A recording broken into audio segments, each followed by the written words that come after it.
Heç düşünmüsünüzmü? Həyat necə böyüyür? Yəni, bu hər gün gözümüzün qabağında baş verən bir şeydir, amma əslində necə işlədiyini, o mahiyyətini tam dərk etmək başqa məsələdir. Sanki bir möcüzədir. Gəlin elə bugün bu heyrətamiz prosesin, bu görünməz dünyanın biraz dərinliklərinə baş vuraq.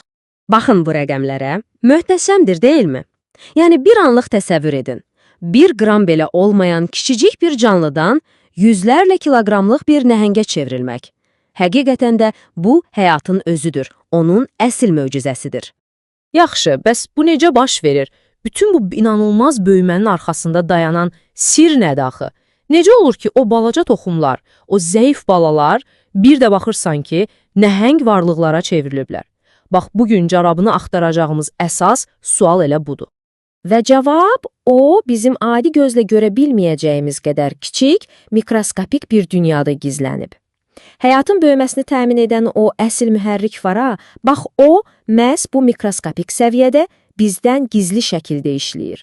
Bəli, hər şeyin A-dan Z-yə hər şeyin təməlində dayanan proses budur, hüceyrə bölünməsi. Bu təkcə böyüməyi təmin etmir, həm də inkişafımızı, hətta bədənimizdə zədələnmiş yerlərin sağalmasını belə təmin edən yorulmaz bir mühərrik kimidir. Yaxşı, bəs biz insanlar bu kiçicik, mikroskopik mühərrikin necə işlədiyini bu qədər il ərzində necə öyrənmişik? Hər şey yəqin təxmin etdiyiniz kimi kitablardan, o bildiyimiz ənənəvi sinif otaqlarından başlayıb. 10 illiklər boyu bizə bu olduqca mürəkkəb prosesi məhz belə izah ediblər. Səliqəli cədvəllər, aydın sxemlər və hər addımı diqqətlə planlanmış dərs proqramları ilə. Və bütün bu öyrənmə prosesinin mərkəzində çox vacib bir termin var, mitoz. Əgər çox sadə dildə desək, mitoz nədir? Bu, bizim bədənimizdəki hüceyrələrin, deyək ki, dəri və ya əzələ hüceyrələrinin özlərinin eynisini, yəni bir növ kopyasını yaradaraq çoxalmasıdır. Bu qədər sadə. Bax, bu cədvəl mitoz prosesini 4 pərdəli bir tamaşaya bənzədir. Hər mərhələnin öz rolu, öz hərəkəti var. Sanki xoreografiyası mükəmməl qurulmuş bir hüceyrə baletidir. Və təbii ki, şagirdlər də bu mərhələləri, hansında nə baş verdiyini bir-bir əzbərləməli olurlar. Düzdür, bu üsul təməl bilikləri öyrənmək üçün əladır, amma bir problemi var. Prosesi çox statik, cansız, iki ölçülü bir şəkil kimi təqdim edir. Halbuki reallıqda bu, dayanmadan hərəkət edən, canlı, dinamik bir prosesdir.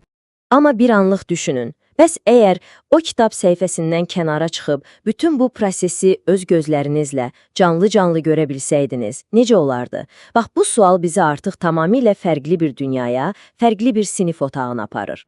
Gəlin indi texnologiyanın bu ənənəvi tədris metodunu necə deyim, alt-üst etdiyinə baxaq. Hazırsınızsa, kəmərləri bağlayın, çünki biz sözün əsl mənasında hüceyrənin düz içinə səyahətə başlayırıq.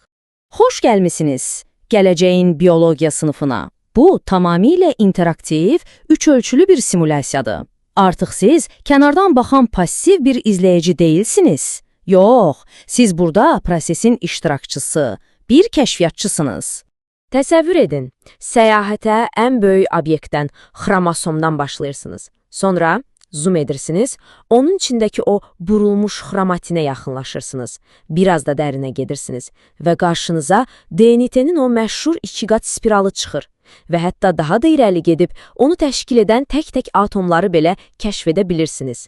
Sanki bir soğan qabığı kimi mürəkkəblik qat-qat soyulur gözünüzün önündə. Və ən gözəli nədir bilirsiniz? Strukturun istənilən hissəsinin üzərinə klikləyən kimi sistem sizə onun adını, nə işə yaradığının tərifini, hətta düzgün tələffüzünü belə verir. Yəni, artıq pasiv şəkildə oxuyub əzbərləmək yoxdur. Aktiv şəkildə toxunursan, araşdırırsan, kəşf edirsən. Bunu biologiya üçün bir növ uçuş simülyatoru kimi düşünün. Necə ki, pilotlar real təyyarəyə minməzdən əvvəl simülyatorda yüzlərlə dəfə məşq edirlərsə, tələbələr də burada mürəkkəb prosesləri istədikləri qədər irəli-geri çəkə, dayandıra, təkrar-təkrar izləyə bilərlər, ta ki, tam başa düşənə qədər. Yaxşı, əgər öyrənmə üsulumuz bu qədər dəyişirsə, deməli, biliyimizi yoxlama, yəni qiymətləndirmə üsulları da dəyişməlidir, elə deyilmi? Gəlin görək, bu yeni dünyada imtahanlar necə olur? Gəlin müqayisə edək. Əvvəllər necə idi?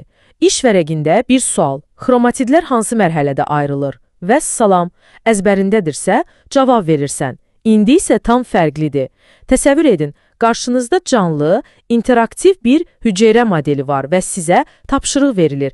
Bir ribosom seçin. Siz də onu tapmaq üçün bəlkə də hüceyrənin təbəqələrini bir-bir aralamalı, yəni virtual disseksiya etməli olursunuz. Fərq sadəcə faktı bilməklə o biliyi tətbiq edib anlamaq arasındakı fərq qədər dərindir. Beləliklə, biz nədən nəyə keçirik?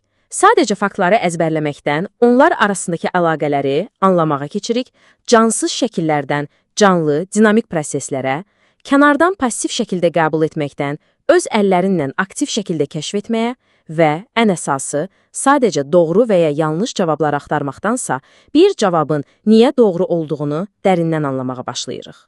Amma səhv başa düşməyin. Bütün bu yeni texnologiyalar o köhnə dərslikləri, o təməl bilikləri əvəz etmək üçün deyil. Əsla. Məqsəd tam başqadır. O kitablardakı fundamental bilikləri götürüb, onlara həyat vermək, onları canlandırmaqdır. Beləcə, öyrənmək daha maraqlı və yadda qalan olur. Və bu da bizi çox maraqlı bir suala gətirib çıxarır. Əgər təhsil bu qədər immersiv, bu qədər iç-içə ola bilirsə, görəsən, növbəti addımda biz hansı görünməz dünyaları kəşf edəcəyik? Əgər bugün bir hüceyrənin içinə asanlıqla girə biliriksə, sabah bəlkə də bir atomun nüvəsinə ya da bir qara dəliyin o sirli hadisə üfüqünə səyahət edəcəyik. Kim bilir, imkanlar həqiqətən də sonsuz görünür.